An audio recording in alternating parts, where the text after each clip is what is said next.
안녕하세요, 김원준입니다.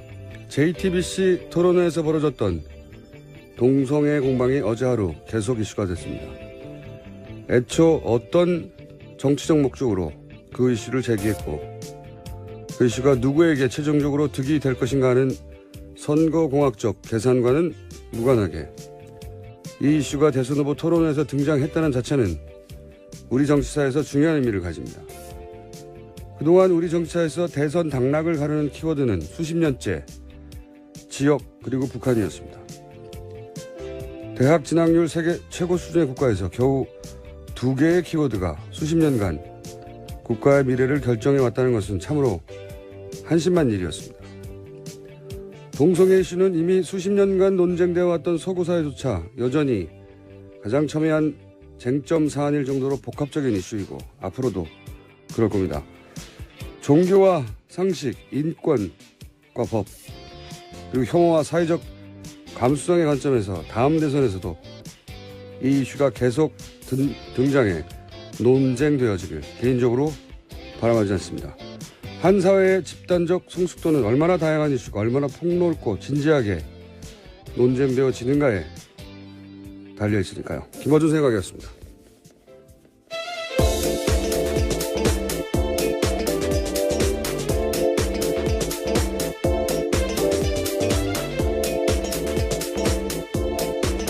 시사인의 김은지입니다.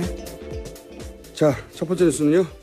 네, 주한미군이 운영할 사드 장비가 어제 새벽 경북 성주 골프장에 전격 반입됐습니다. 대선 전에 배치하는 건 물리적으로 어렵다라는 게 군 당국 설명이었는데 갑자기 바뀐 겁니다. 군도 몰랐다는 거죠. 자기가 결정한 게 아니었다는 거죠. 예. 얼마 전까지만 해도 이게 만약에 1주 후에, 2주 후에 배치될 거였다면 이렇게 설명 안 했겠죠. 예. 군도 다음 정부가 해결할 문제다. 그리고 얼마 전까지 그렇게 얘기했었죠. 그렇죠. 그리고 미국의 안보 보좌관도 한국을 방문하면서 다음 대통령과 얘기해야 하지 않겠냐. 이렇게 했던 사안이 무슨 일이 있었다고 일주일 만에 갑자기 바뀌어서 제가 보기에는 이건 미국이 아니고 우리 쪽에서 강력히 요청한 게 아니겠는가. 그렇게 의심이 드는데 다음 정부에서 이제 철저히 따져야죠. 누가 이렇게 하게 만들었는가. 여기에 대해서 이제 각 후보들은 당연히 입장을 내놨죠? 네, 문재인 후보는 사드 배치 강행에 대한 강한 유감 표시했습니다. 다른 쭉 말씀을 드릴까요? 네네. 예, 홍준표 후보 같은 경우에는 환영하는 뜻을 밝혔고요. 안철수 후보는 배치 자체에 대한 찬반 입장 대신에 절차상의 문제를 지적했습니다. 유승민 후보도 오랫동안 찬성해왔던 일이다 이렇게 밝혔고요. 심상정 후보는 자신의 페이스북에다가 일방적인 기습 배치를 인정할 수 없다면서 원천 무효다라고 밝혔습니다. 네. 일단 저희가 컷이 있으니까 각 후보에게서 직접 들어보겠습니다. 우선 문재인 후보. 이렇게 대선을 앞두고 지금 정부에서 좀 무리하게 이렇게 강행할 일은 아니라고 생각합니다. 사드 배치는 한미 간 합의에 의해서 이행돼야 됩니다. 필요한 환경 영향 평가 같은 절차를 생략하는 것은 문제가 있습니다. 잘 됐습니다. 이제 정수백도 들어오면 이제 국하고 이제 우리 안보는 튼튼해지겠네요. 오래전부터 대통령 선거 전에 사드가 배치되는 게 오히려 국론 분열을 막는 길이다. 자, 한 번에 쭉 연결해서 들려드렸네요. 심상정 후보는 언론 인터뷰가 아니라 페이스북에 본인의 입장을 밝혀서 지금, 어제까지는 컷이 따로 없었어요. 네. 오늘 따로 입장이 나오면 내일 소개드리기로 하고. 본인들이 그동안 유지해왔던 입장대로 말을 했죠, 거의. 예. 네, 그렇죠. 심상정 후보 음성이 없어서 조금만 더 말씀드리면요. 차기 정부에서 사드 원점에서 재검토돼야 한다 이렇게 이야기하면서 이에 대해서 대선 후보들 명확한 입장 밝혀달라라고도 했습니다. 네. 안철수 후보가 살짝 다른 그러니까 합의는 이행돼야 한다. 하지만 환경 영향 평가 절차를 생략한 문제가 있다. 이렇게 지적을 따로 했어요. 이제 찬성 입장이긴 하지만 절차적 문제가 있다. 이런 지적을 하는 거죠. 전격 반입은 문제 있다. 뭐 이런 거죠. 자, 그리고 이 사드 문제는 그래서 아마 다음 토론, 남은 2번 토론회에서 지금까지하고는 또 양상이 다른 논쟁이 오가겠죠. 지금까지는 이제 다음 정부에 들어온다고 생각하고 찬반을 얘기했다면 이제 이미 들어온 거니까, 예. 그거 가지고 이제 논쟁이 일어날 것 같고요. 자, 네, 물론 남은 토론회가 경제 사회 분야이기 때문에 조금 다르긴 한데요. 그래도 이게 이슈이기 때문에 안 나올 수는 없을 것 같습니다. 지금까지 그 이슈들을 한 적이 없어요. 네. 한 번도, 대선 후보들이 자기들이 할 말이 있어 하게 될 때, 토론 사회자들이 제대로 막지 못했어요. 네. 유일하게 손석희 사장만 그걸 이제 계속 커팅했고, 예, 개입해서. 예, 물론 룰대로 하자고, 원래 약속한 대로. 거기서도 홍준표 후보는 노무현 전 대통령 가족과 관련된 문제도 사법정책 관련이라면서 정치권 이야기라고 이야기했습니다. 그래서 나머지 2번의 토론회가 이제 선관위 주간 토론회고, 그리고 손석희 사장 정도로 토론을 개입해서 정리할 만한 사실 그런 역량이나 방송 경험이나 캐릭터가 흔치 않기 때문에 좀 아무 시나 막 등장할 겁니다. 예. 자, 각 후보들의 어제 하루 행보 좀 짚어볼까요? 네, 문재인 후보부터 말씀드리겠습니다. 네. 어제 안보 행보를 통해서 안정감 있는 후보 이미지 부각에 주력했습니다.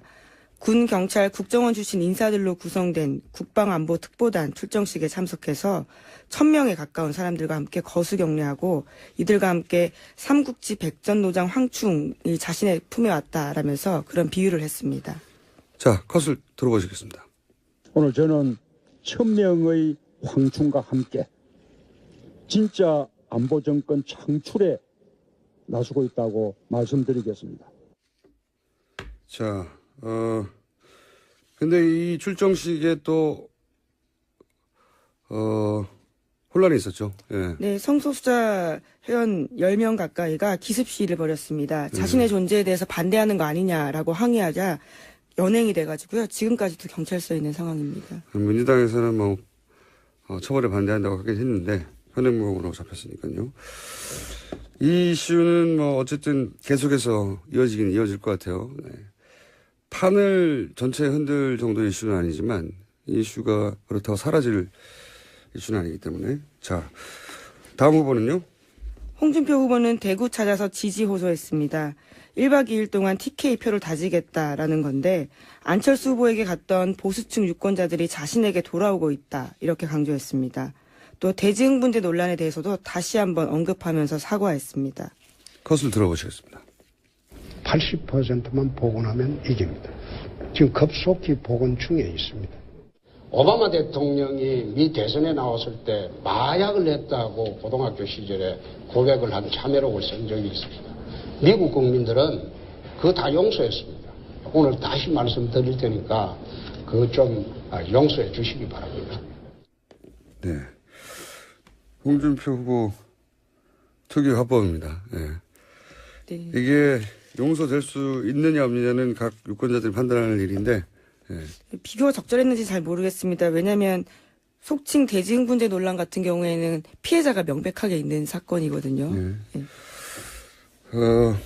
사실 굉장히 어려운, 뭐랄까요, 돌파하기 어려운 사건이 나왔는데, 홍준표 후보가 이 사안을 어쨌든 돌파해내고 있긴 합니다. 지지율이 조금씩 올라가는 거 보면.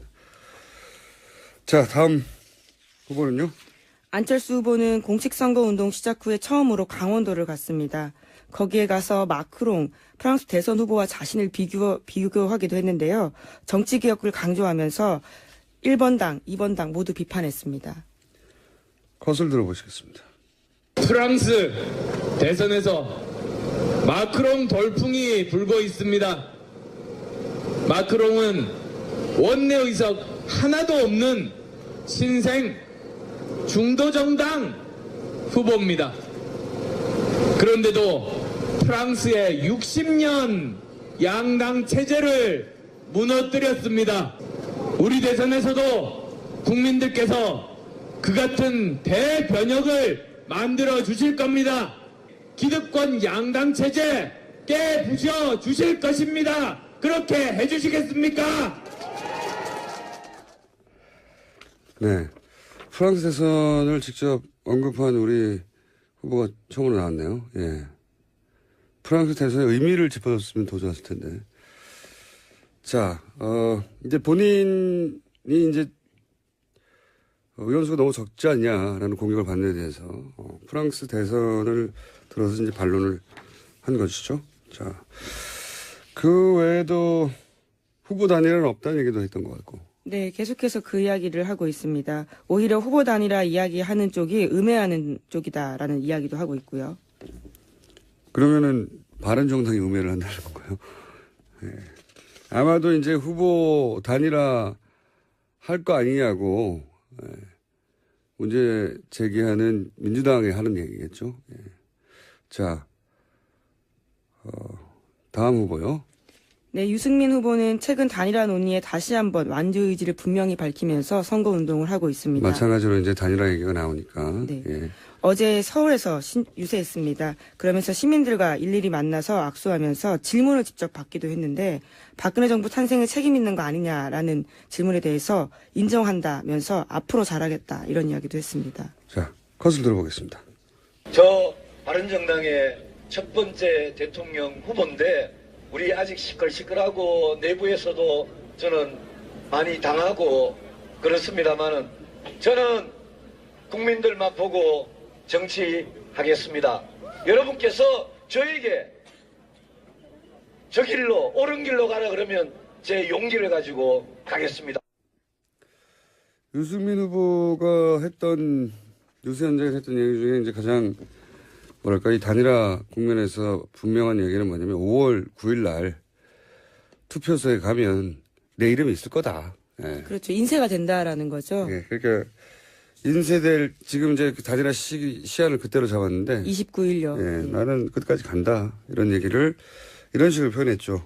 예. 투표소에 가면 내 이름이 있을 거다. 예. 사퇴하지 않겠다는 뜻을 명확히 밝힌 겁니다. 알겠습니다. 이제 5번 후보 짚어보겠습니다. 심상정 후보는 어제 울산 찾았습니다. 조선업종 노조연대라는 곳과 정책협약식을 열었는데 이것은 국내 8개 조선소 노조가 연대한 단체입니다. 또 협약식 직후에 자신을 성소수자라고 밝힌 한 20대 남성이 TV토론에서 성소수자 편에서 시간 할애해줘서 고맙다 이렇게 발언하자 심 후보가 해당 남성을 껴안아주기도 했습니다. 또 탈핵운동 관련해서 탈핵하겠다라는 서명도 했습니다. 저희가 이제 토론회 때 홍준표 후보가 자기 지지층만 정확히 자극한다고 했는데, 심상정 후보 역시 자기 지지층을 정확히 타겟팅하고 유세를 해보면, 자, 컷을 들어보겠습니다. 원자력 발전소에서 30km 이내에는 비상계획 구간이라고 이야기했어요. 이 30km 내에 370만이 살아요. 그 다음에 월성 30km 안에는 130만이 살아요. 그 안에 다 월성 보리 비상계획 구역에 우리 울산이 다 포함되어 있어요. 그죠?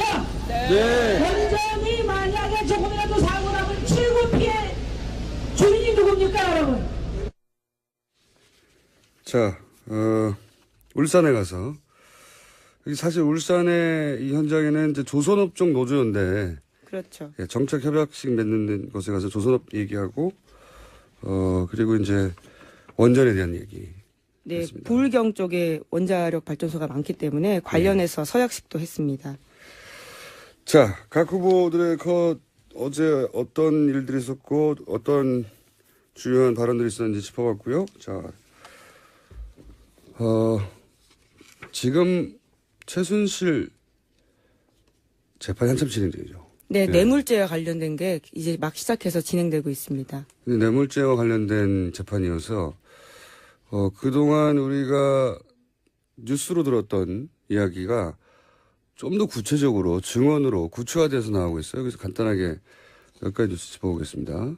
네, 한참 특검에서 나왔던 내용 전해드렸었는데 거기에 대한 당사자들의 인정과 부인 이런 것들이 다양하게 나오고 있습니다. 최순실 씨는 박근혜 전 대통령 삼성동 전 자택에 돈이 있다라는 장시호 씨 얘기 전해드렸었는데요. 이와 관련해서 장시호 씨가 조금 더 자세한 이야기를 특검 가서 했다고 합니다. 최순실 씨가 삼성동 집에 평생 먹고 살 돈이 있다고 한 적이 있다. 이렇게 진술하면서 박 전 대통령 자택 2층에 금고가 있는데 여기에 돈이 있는 것 같다고 말한 겁니다. 저도 이제 여기 공판에서 나온 이제 증언 중에 기자들이 캐치한 대목인데 삼성동 집에 평생 먹고 살 돈이 있다. 이 대목이 눈에 들어왔어요. 이제 이 돈으로 결국 그 정유라 씨와 그 딸을 학교도 보내고 평생 여기서 평생이 중요한 거죠. 평생을 그 돈으로 키워주라는 건데 평생이면 얼마일까요? 본인 정유라 씨하고 그리고 그 자녀까지 교육을 하고 그리고 이 일가의 씀씀이로 보자면 이게 10억 20억 수준이 아니란 말이죠. 10억으로 평생을 먹고 살 수는 없잖아요. 그렇죠. 또 네, 모녀가 손자가 어립니다. 네, 네. 네. 그러면은 이 집안의 씀씀이로 보면 몇백억에서 막 1,000억 정도 이렇게 생각해 볼 수 있는데 그래서 이제 생각해 봤어요. 성완종 당시 사건 때 비타오백에 가득 채우면 1억이 들어간다고 했었거든요. 그죠? 5만 원권으로. 네, 그런 진술이 나온 적이 있습니다. 네. 그리고 사과 박스에 대충 10억, 12억 정도 들어간다고 했단 말이죠. 금고가 얼마나 큰지 모르겠으나 금고가 커봐야 아마 사과 박스 몇 개나 들어가겠어요. 네. 10개 들어가도 100억대인데 100억으로 평생 먹고 살 돈이 있다고 그러진 않았을 거로 같거든요. 궁금합니다. 어떤 형태로 얼마의 돈이 들어있었을까. 예. 5만 원권으로 그 금고를 가득 채웠다. 그래도 평생 먹고 살 돈이라고 하진 않았을 것 같아. 이쪽 집안의 규모로 볼 때는. 그러면 이제 현금도 있고 뭐 채권이나 혹은 금괴 이런 형태가 아닐까. 그거를 최순실 씨가 마음대로 뺐을 수 있었다는 얘기잖아요. 예. 그것이 가장 핵심 포인트인데요. 그래서 특검이 좀 압수수색을 했었으면 좋았을 텐데 당시에 대면 조사 논의가 한참 진행 중이다 보니까 놓쳤어. 압수수색을 하지 못했다라고 합니다. 뉴스에 이렇게 나왔으면 이제는 없어졌겠죠. 아마도. 이미 또 그 집을 팔았고요. 팔았던 것도 연결되는 게 아닐까 싶기도 하고요. 저는 만약에 이게 사실이라면 이게 이제 장시호 씨의 지금 증언이기 때문에 사실 개연성이 상당히 높은데 사실이라면 변호사비를 마련하기 위해서 집을 팔았다라는 식으로 얘기하고 있는데 그게 아니라 이 금고에 있는 돈을 꺼내고 그 돈으로 해결을 해야 되는데 어디서 돈이 났냐고 할 수 해명이 안 되니까 출처가 집을 팔았다 이렇게 바라볼 수도 있거든요. 지금 뭐 사라졌겠죠. 근데 어쨌든 이런 뉴스가 계속 조금씩 나오고 있어서 저는 이 게이트 관련해서 자금을 회수하는데 별도의 특검이 혹은 법률로 인해서 만들어진 기구가 필요한 게 아닐까 그런 생각을 계속합니다. 자, 다음 뉴스 간단하게 정하면요. 네, 박채윤 씨도 어제 법정에 나와서 증언했습니다. 관련해서 박영수 특검은 지난 2월 28일에 수사 결과 발표하면서 박 전 대통령이 김영재, 박채윤 부부 사업에 특혜줬다 이렇게 밝힌 바가 있는데 이에 대해서 박채윤 씨는 특허 분쟁을 겪고 있다는 자료를 박 전 대통령의 요청으로 직접 드린 적이 있다 이렇게 밝혔습니다. 굉장히 특이한 진술이에요. 제가 보기엔. 오늘 여기까지 짚어야 될 것 같은데 민원이 있는 사람이 자신의 친분을 이용해서 대통령에게 이걸 해결해 달라고 부탁드렸다가 아니에요. 이거 잘 보면 본인은 특허 분쟁을 겪고 있었는데 박근혜 전 대통령이 그 특허 분쟁 자료 가져오라고 요청해가지고 거꾸로 박근혜 대통령이 마치 특허 분쟁의 당사자인 것처럼 사실은 여기에 대해서는 무슨 중소기업 지원인이 이런 걸 붙일 수도 없어요. 개인 의원인데 그죠? 개인 의원의 이권 분쟁인데 대통령이 왜 걱정을 해서 거꾸로 대통령이 그거 가져오라고 했느냐. 갖다 준 게 아니라 요청을. 이게 이제 계속 연결되는 건데 과거에 최순실 씨가 중국, 중동 여기에 이제 미용 성형 센터 프랜차이즈를 진출하려는 사업을 계속 구상했고 관심이 많이 가졌죠. 무리하게 중국 VIP도 막 그런 시술을 해준다고 하고 말도 안 되는 외교상의 무례를 했습니다. 그러니까 최순실 씨가 이 미용 프랜차이즈 사업을 자신의 사업으로 자신의 이권으로 이해했다라고 생각되는 정황인 거죠 이게. 그러니까 그래서 대통령에게 자신의 이권 사업인 그리고 이권 사업이 분쟁이 걸렸으니까 해결해달라고 요청했고 그러니까 박근혜 전 대통령이 뜬금없이 개인 의원이 겪고 있는 작은 분쟁을 가져보라고 한 게 아닌가. 그래서 자기 사업의 방해물을 제거하려고 하는 최순실 씨의 노력이었고 예.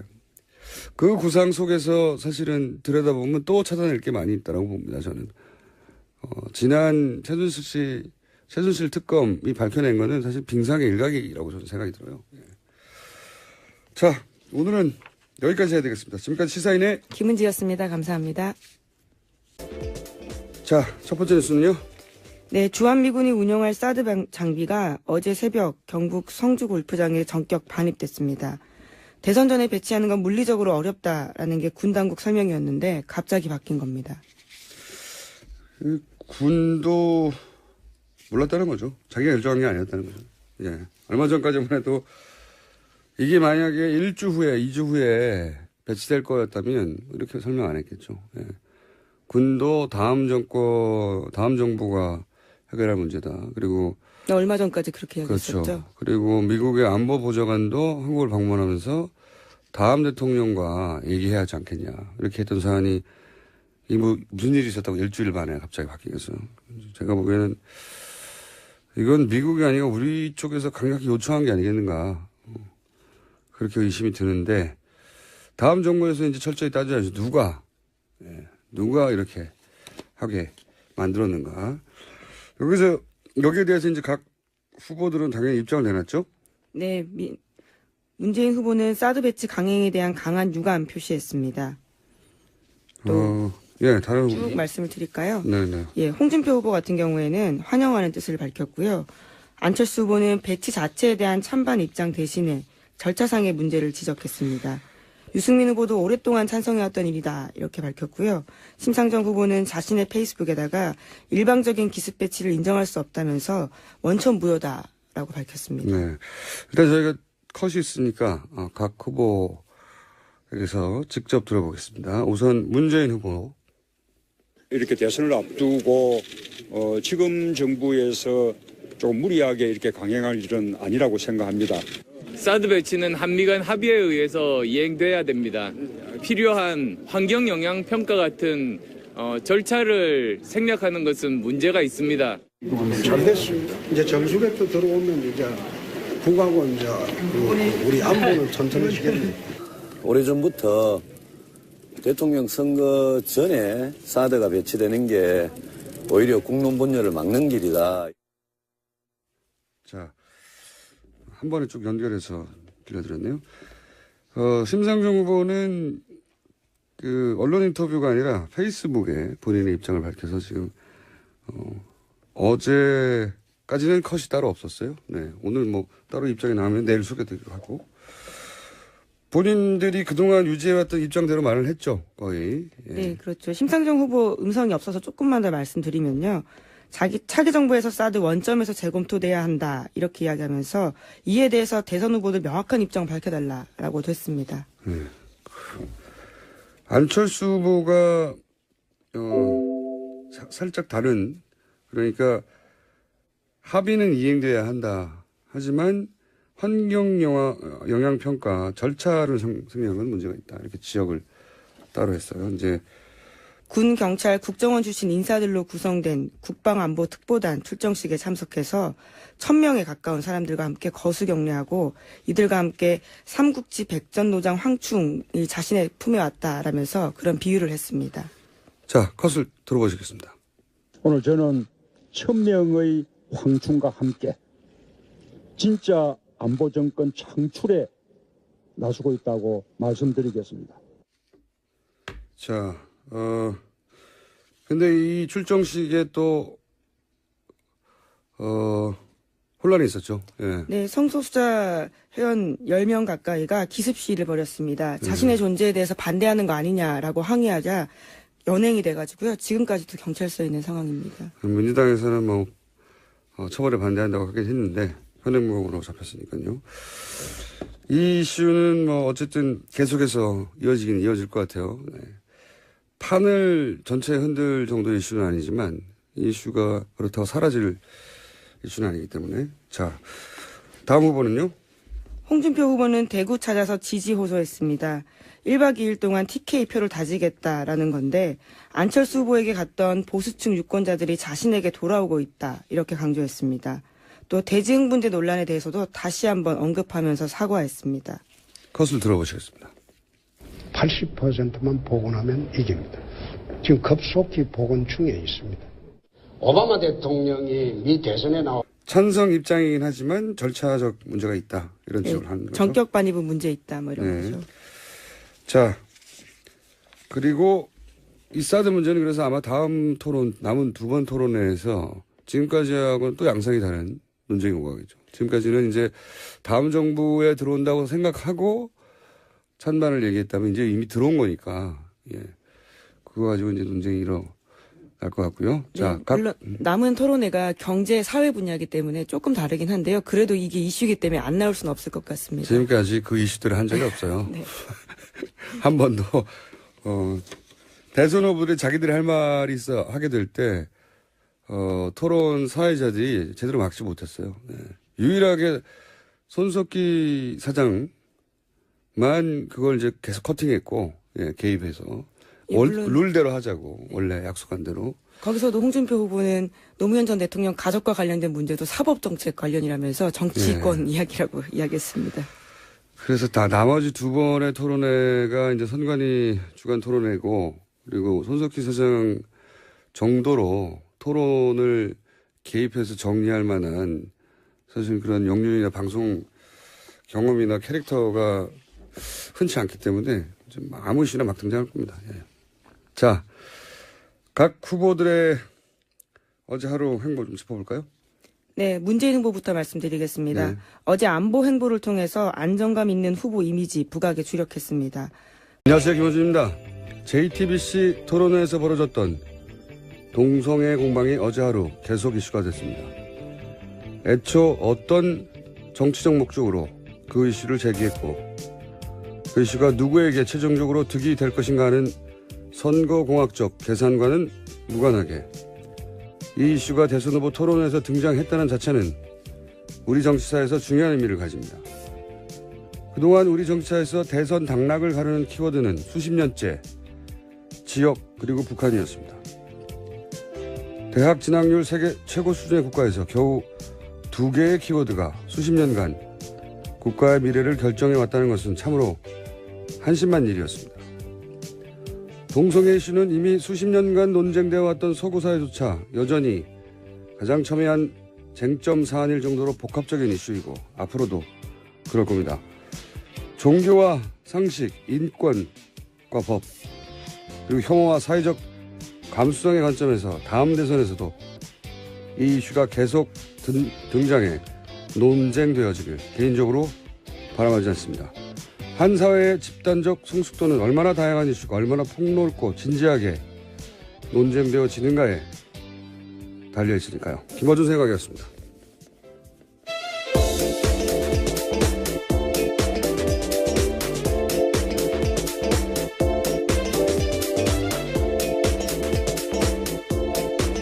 시사인의 김은지입니다.